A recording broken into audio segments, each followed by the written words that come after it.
Hello and welcome to Cabin Fever Crochet. I'm Helene and I thank you all for being here and being patient with me because wow, it has been a little while again. But I am back in the saddle and I have a new pattern for you today that I'm excited to share. My very first crochet poncho design. I've been working hard on it and trying it different ways and in different weight types, so I have a lot of options for you so that no matter what yarn type within the range that I give you and no matter what size you are, that you will have different options to size that to fit your body so it's comfortable and you have lots of elbow room. It gives a nice flow also. So this is a take from my Coconut Grove shawl about a year and a half ago. And I changed it up, of course, because now we're working it in the round. Numbers are a little bit different, and I added another round to it. Oh, I do have a written pattern, and that is already in my Etsy shop. And as with all of my tutorials, I take you through everything step by step. I include a link to this tutorial here, so if you need to come back to this at any time, it is there for you. And in the drop down description section is a link to my written pattern and also a timestamp for this tutorial as well, and broken down in all the different sections. And the written pattern, as well as the info on here, does have metric conversions. And this is a 4-point shawl with increases at the center front, center back, and one on each side. It's an easy 2-round neckline that gives a bit of support for the rest of the body of the work. And after that, you have 4 setup rounds with a 5-round repeat. It's really easy. They're open and lacy. This portion, it's all double crochet and with enough change up to keep it fun and interesting without boredom setting in for such a large project. Okay, and then I put fringe on this one, but you don't have to. The fringe is optional. And the finishing round is just one of the rounds within the pattern that makes a nice self border whether you want fringe or not. All right, so for the type of yarn, I suggest from a number 3 light or DK up to a medium worsted or Aran type of yarn. And the amount you need is going to be based on your body size, shape, height, and the yarn and hook size used, and whether you add fringe or not. So I have listed also in the drop down description section the 3 different size ranges from size small to medium, large to 1X, and then 2X on up. And now these, the amount needed is approximate, but that gives you a good range on that as well. And supplies, you will need 5 to 6 stitch markers, 1 for each of the 4 points, 1 for your beginning neckline, and then 1 for the beginning of each round. Now, hook size, I do suggest if you are working a more open and lacy, lighter weight poncho such as this, go 1 to 3 sizes larger. Okay, and this is worked in Premier DK color, so it's a DK weight, and I went up to a 6mm J hook for that. But that also varies on one's own personal crocheting tension. Now you can do a little test swatch and see how that works up if you want to. And that's 1 to 3 hook sizes larger than what's usually suggested either on the ball band or recommended for that particular weight of yarn that you're using.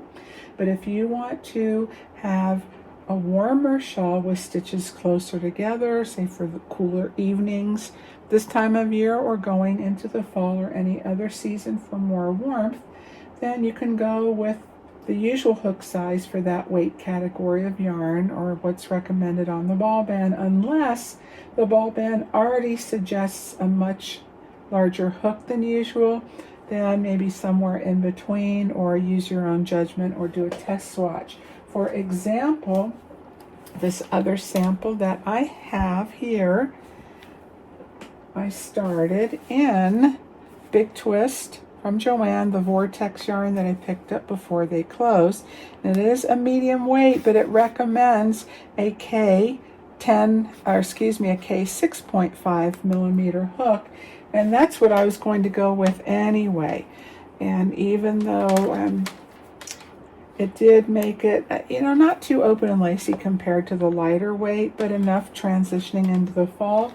And this colorway is Beachy Splash, and even though technically it's for like a beachy summer, I thought it just could go for just about all seasons, and just really happy color to me.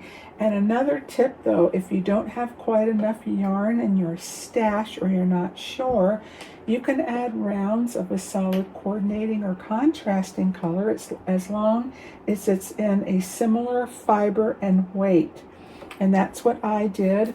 Actually, I did that on this one as well because I wasn't sure. I had 2 cakes of this Premier DK colors. So I had some solids in their DK anti-pilling in the lavender. So I did that for the neckline, and then I piped it in a little bit sort of randomly along, and then I had a couple of skeins of this, so then I used that, and then what I had left of 2 other colors for the fringe, the green and the white. And I had just barely enough to finish it with those. I had maybe like 2 strands left. That was it. So I just took some solid colors of the Big Twist value yarn that I have and just pulled whatever color I thought worked best with wherever I was in the color of the cake, how those played out. I think that can be a fun look too, or you can go with a solid, just to give you some ideas. And then I just did put in the coordinating colors on every repeat of round 7, which is the all double crochet round. And then you will see also in the timestamp, so each round I also write which stitch pattern it is for that round, so it'll be easy if you need to go back to it. If you set your work down for a day or a week or so, then it's easy to pick right up with that. And then also how the stitches are, and I'll show you where I suggest putting a stitch marker so that when you do go back to it, you can see where your repeat is and then what you do next. And because the stitches are more open, it's really easy to see, and it's just a fun one to do. I really enjoyed making it, and I hope you will too. And in this, the DK colors, this one I made in the size, the large to 1X. And I used a total of 13 ounces, including the fringe. Okay, so I think I covered everything, just to give you some ideas on that. And now grab your hook, your yarn, and your stitch markers, and we'll get started on this fun poncho. I have this knit crate yarn that I have saved for such a long time for something extra special. Their Uru yarn, Cotton Basic, is 100% organic Pima cotton, and it's in a DK weight, 275 yards per 100 grams. And I am going to combine Knit Picks, We Crochet, same company, 2 different websites. They're comfy. This is a sport weight, and I know for sure they have worsted, and I think maybe fingering too. And this is just lovely.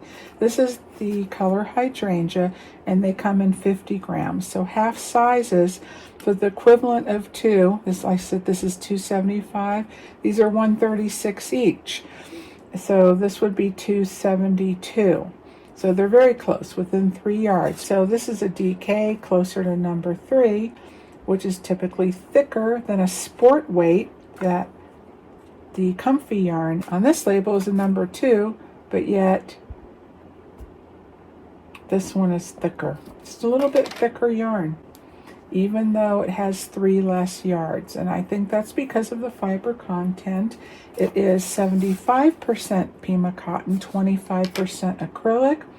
I think that's going to be fine. How I'm going to work it into my poncho for the neckline, and maybe just a little here and there, and for the fringe, and that's probably it.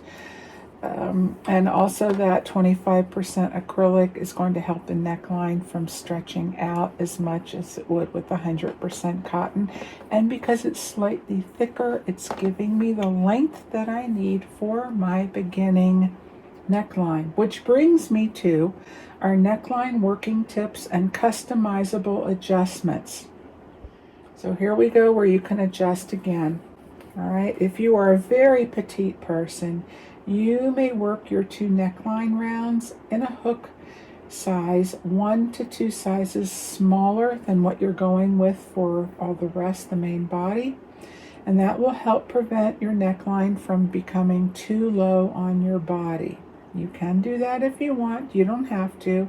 And I'm going to show you at the end for all sizes, if your neckline winds up becoming too low, how you can just close that circle in a little bit so that it fits a little bit higher on your neck.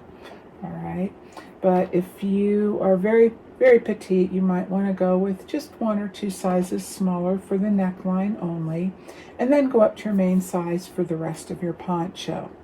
Keep in mind, all neckline sizes will stretch by a fair amount by the time your poncho is finished.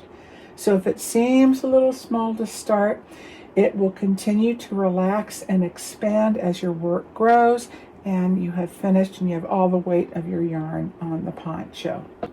Now to begin, there are 2 ways that you can work your round 1 of your neckline. You can work a foundation double crochet, which I recommend. That gives you a really nice stretchy fabric that is consistent on both the top of your double crochet and your chain, because it builds the chain and double crochet in one.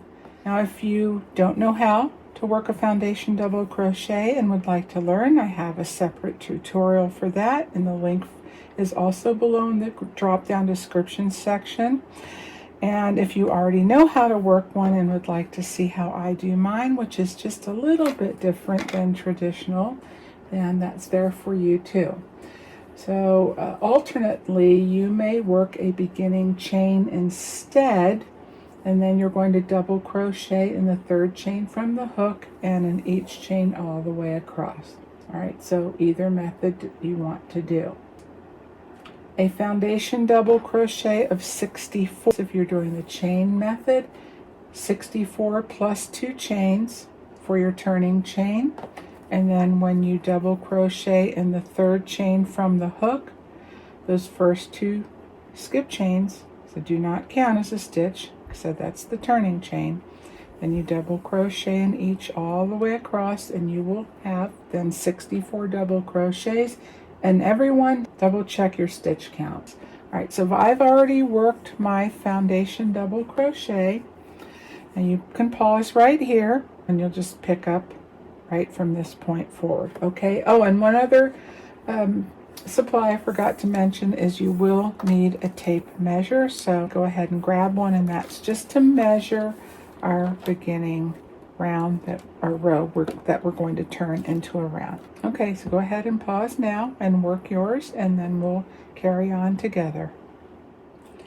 All right, great. So now everyone has their foundation double crochet or their row of double crochets. Now start with your tail end and take your tape measure, draw it out so you don't have the weight of the end dragging it down out of your hands and having to fiddle with that. So your tail end, which is already knotted, and take at the 0 mark and hold it between your thumb and fingers. And then take your yarn and smooth it down to the length, maybe 3 or 4 times. Don't want to stretch it out, but it will be bunched a little, most likely, for most yarns. And see, here I am at about 23 inches. And you need to be between 25.5 to 27 inches to have a comfortable neckline that's going to fit around your head. And again, remember, it's going to stretch, but you don't want it so tight that where it only fits a child at this point. Hold it with the 0 mark and smooth your yarn out while you're holding your tape measure. Do that a few times, And the last go round, hang on to it here. You can let go of the other end. I did, and then just continue smoothing. And you see now, look at that. I'm just about at 26 inches just by smoothing it out and relaxing that yarn a little bit. And then now have your stitch markers ready. Okay, grab your hook, and I am going with the same J 6mm. And in case you're wondering, this is a Furls Streamline metal in their limited edition color bronze. So now turn your work to the wrong side and make sure that your working end is facing out of the yarn and away from you. And smooth it down to the other end. Make sure it's on the wrong side, okay? And that there are no twists in your work. No twists, and then bring the two ends together carefully and then hold them. And now your working end, double check again, make sure it's on the outside and away from you. And your tail end should be on the bottom left.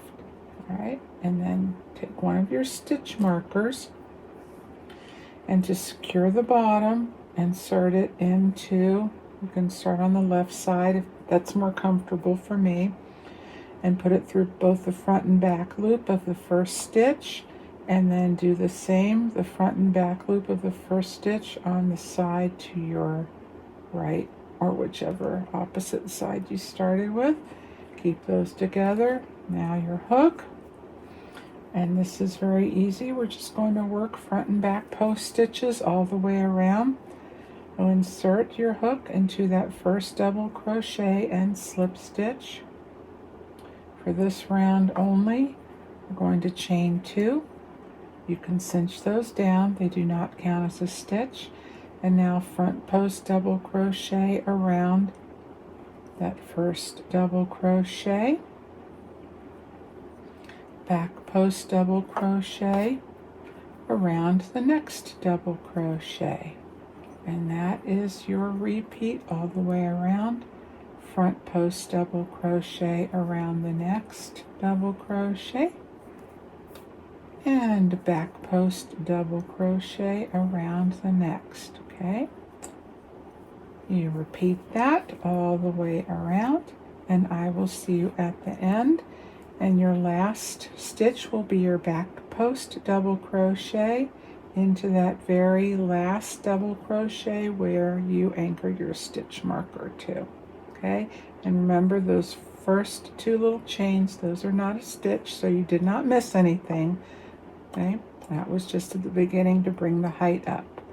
All right, and then I will meet you back around at the end. And you should still have 64 stitches.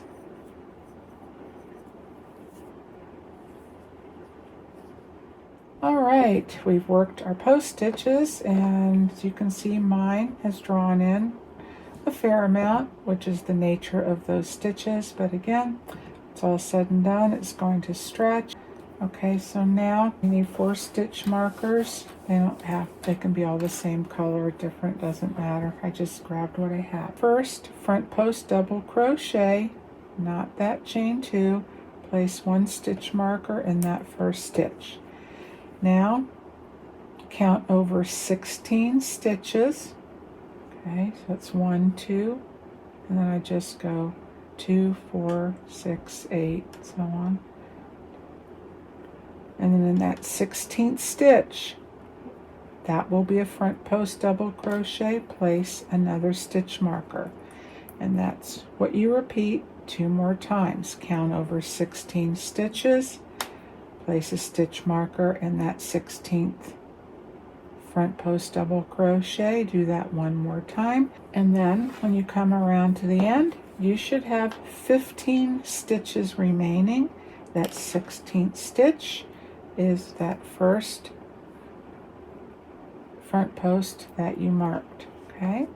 Okay, now for round 3, that is the first round, our first setup round. in the main body of our work.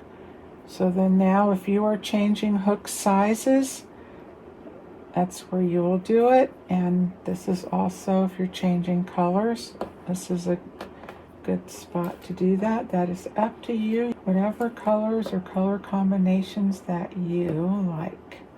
Okay, now I'm changing colors, so I'm going to back out, bring in the new, leave enough tail. Okay, we're going to begin round 3, which is the first setup round of the main body of our work. And this round is the filet crochet with the V-stitch increase round. And remember, I said at the beginning and the timestamp below, I'm going to name what each stitch pattern is. Right, that's what this one is, filet crochet with a V-stitch increase. Okay, now slip stitch to your beginning front post double crochet. All right, and then chain 4, which counts as your first double crochet, the chain 3 plus a chain 1.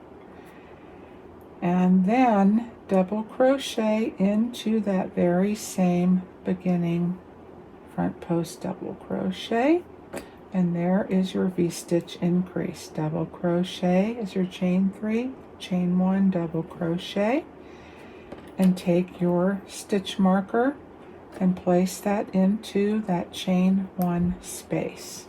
And now I am going to tie my tails together. Oops, not the tail end, but the 2 tails of my yarn I cut and the new yarn I brought in.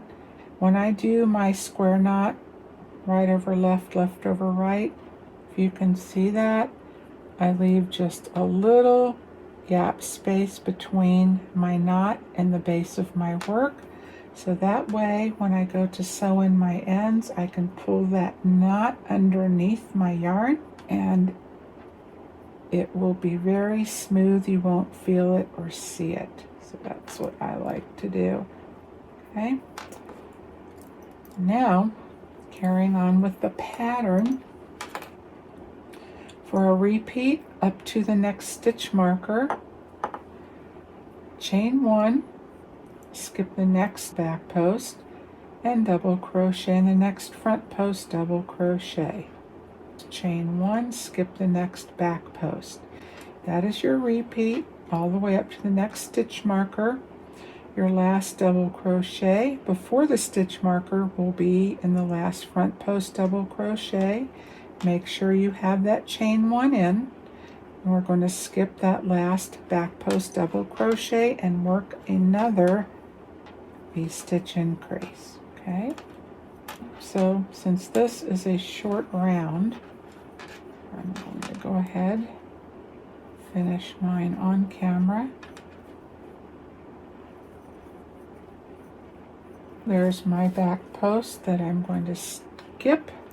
Take your stitch marker out, your next marked stitch, and in that marked stitch, the front post, work another V-stitch increase, the double crochet, chain 1, double crochet all into that same stitch, stitch marker back in to that chain 1 space now, chain 1, skip the next, double crochet in the next, chain 1, skip the next, double crochet in the next, chain 1, skip the next, all the way up to your next stitch marker. Okay, let's go. I have my chain 1, skipping that last back post double crochet. Here I am at the next stitch marker, and again V-stitch increase, double crochet, chain 1, double crochet, chain 1, stitch marker in that chain 1 space. Repeat that sequence one more time, and you will do one more V-stitch increase into the last marked stitch, And then to finish that round, chain 1, skip the next, double crochet in the next, chain 1, skip the next, all the way to the end, and your last skip stitch will be that last back post double crochet, and I will meet you there at the end of round 3. Okay, back at the end of round 3, and now to begin round 4, our second round in our setup section, and we're going to work another filet crochet round, but with a double V-stitch increase this time.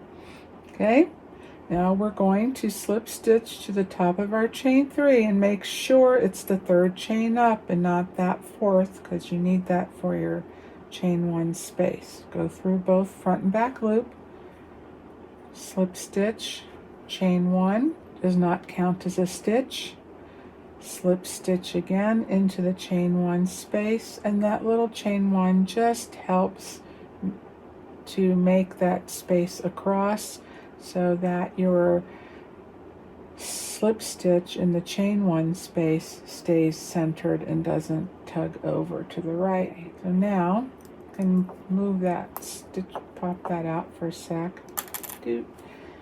Okay, now chain 4 again, and again as your double crochet plus chain 1 space, and double crochet into that chain 1 space, chain 1 again, and double crochet all back into that same chain 1 space, and now you have your double V-stitch increase. Take your stitch marker that you dropped and place that in that middle double crochet of your set of 3. Okay, and then take your last stitch marker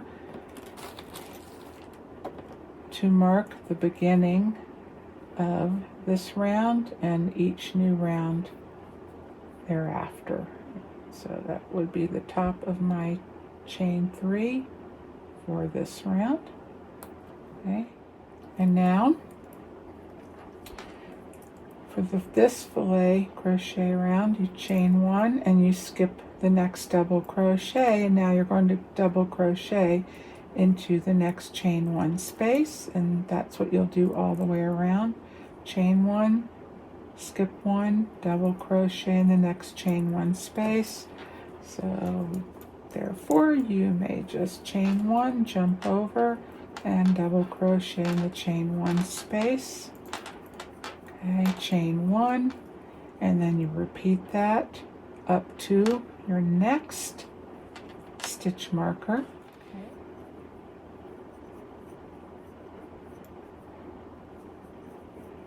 All right, make sure you have your last chain 1.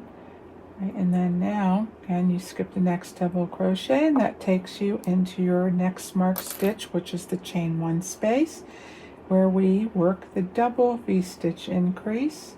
And now it's a double crochet, chain 1, double crochet, so that's 1 V-stitch, right, and then chain 1 again, double crochet again, completes your second with that middle stitch where you put your stitch marker back into, and you carry your stitch markers up with each new round. All right, so continue with this sequence, repeat all the way around with the double V-stitches in every marked stitch around, and I will meet you at the end of round 4. There we go. At the end of round 4, our filet crochet double V-stitch increase, and I turn mine into a circle so you can see that mine is curling, and if yours is too at this point, that is just fine, because it will flatten out as it should as we build our increases, okay, over the next couple rounds or so. Okay, so now at the end, make sure you chain 1, okay, and your last skipped stitch is that beginning double crochet the chain 3 from the previous round. Okay, now slip stitch to the top of your chain 3 again. Okay, chain 1, and take your stitch marker out. Then, and again, that does not count as a stitch, that chain 1. We're going to slip stitch one more time into that middle double crochet, and we only do this for this one setup round. And now we get to work some shell stitches. So chain 3 as your beginning double crochet, and work 4 more double crochets in that same marked middle double crochet.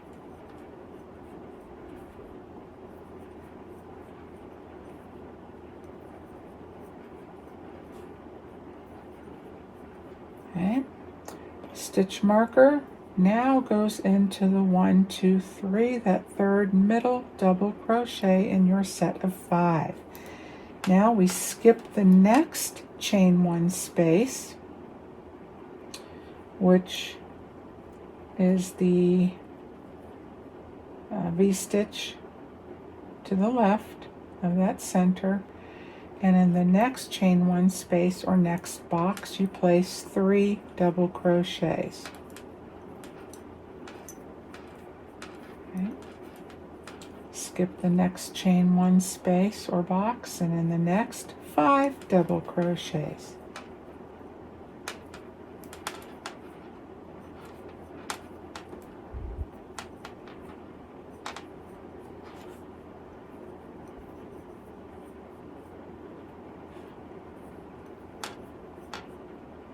Skip the next chain 1 space, 3 in the next, and that is our repeat sequence up to the next mark stitch. When you come up to that point, you skip the next, which is a chain 1 space to the right of your mark stitch, and in that mark stitch, that's where you place your next set of 5 double crochet.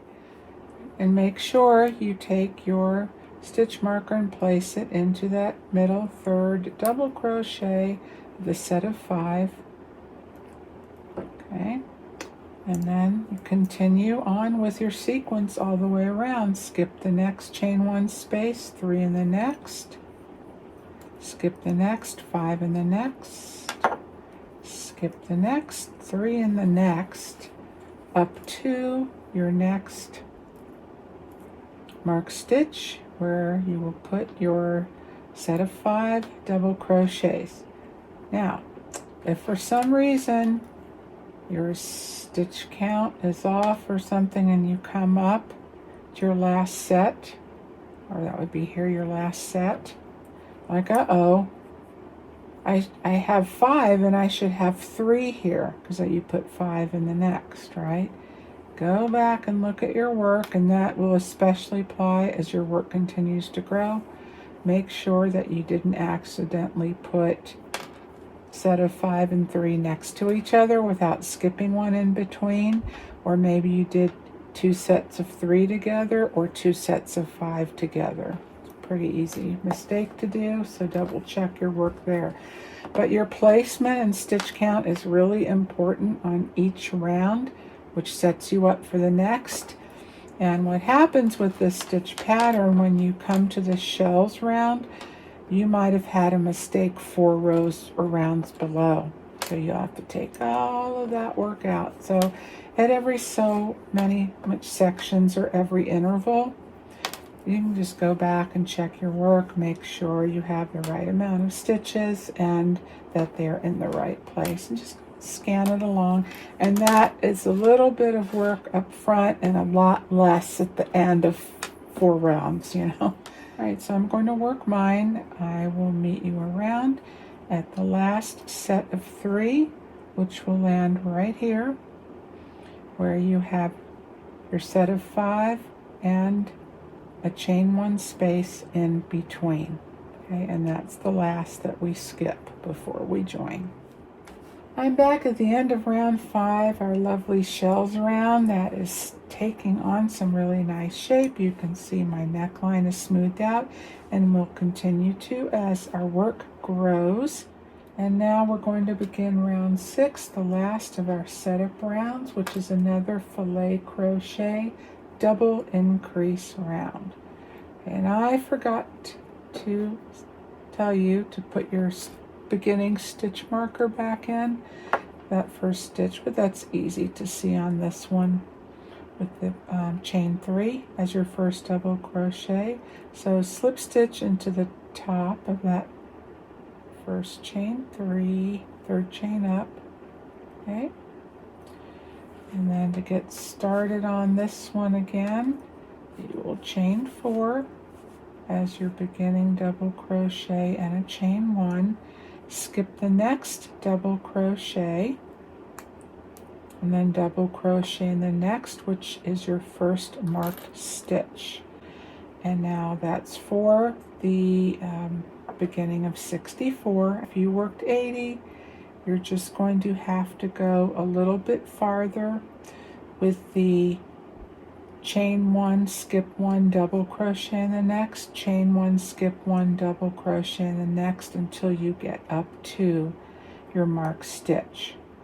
So you skip the next, double crochet, and actually that's where we put a double V-stitch increase. So you double crochet, chain 1, double crochet, chain 1, and double crochet back into that marked stitch. Take your stitch marker and you can place that into the top of that middle double crochet or around the post if you like. Okay, you can do it around the post whenever that post corresponds and is part of the stitch at the top. If it's a chain 1 space, you put it in the chain 1 space. Okay, so for this I'm going to put around the post. That way when I come back around and work into it, I can see it's there and it's not in my way, and I can just work into that stitch. And then from this point on, maybe then I'll move my stitch marker up every other round, but being that if you're new to this, then you might want to do it every round, as long as you can see it. That's the most important thing, and you don't accidentally miss that. Okay, so now chain 1, skip the next double crochet in the next, and that is your repeat. Chain 1, skip the next, double crochet in the next, chain 1. That's your repeat up to your next stitch marker. Okay, now I'm going to do a couple more, and then this is what I want to show everyone what to look for.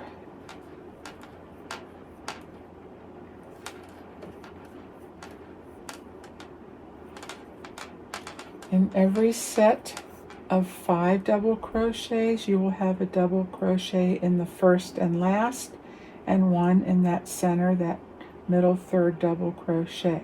In every set of 3 double crochets, you have 1 double crochet in the middle. That's where your placement is. Okay, that brings me up to 1 double crochet before my next marked stitch. Be sure you have your chain 1.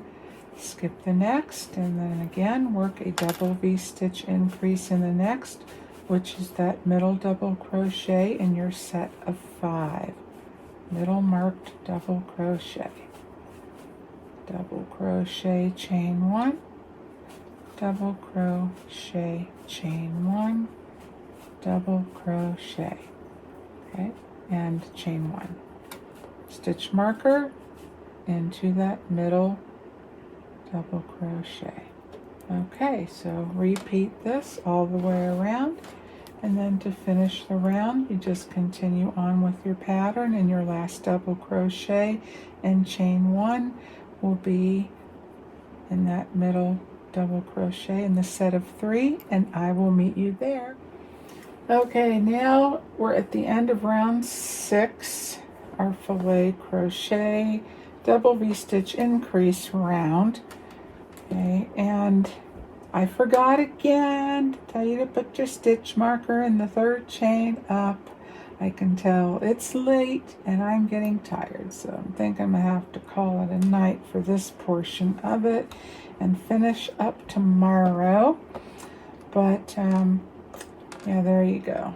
If that's in there now, you can really see what's happening, because those chain threes tend to lean over a little bit, and it can be almost like maybe made a mistake or missed a stitch or something. But if you forget to put yours in, then you just know that is your beginning stitch. All right, so be sure again, your last chain one, then you skip that last stitch, that last double crochet in your set of 3. Now let's go ahead and then slip stitch to the top of that chain 3 just to secure your 2 ends. Okay, you can chain 1. And here we are at the end of round 6, our final setup round, the filet crochet double V-stitch increase. If you see your work starting to curl or bunch up a little on after a certain number of the filet crochet rounds, that is to be expected, and the next round is going to be a little bit fuller and we'll balance that out. All right, so I'm going to stop here, and then we'll come back, begin with round 7, the first of our repeat 5 round sequence, and that's going to go a lot quicker now that you have the setup done and the basics and know what our stitch pattern is like. Also, if you click the notification bell, you'll be reminded when part 2 is up, coming very shortly. I'll also have the link for that below here and pinned at the top of the comment section, and I will see you there.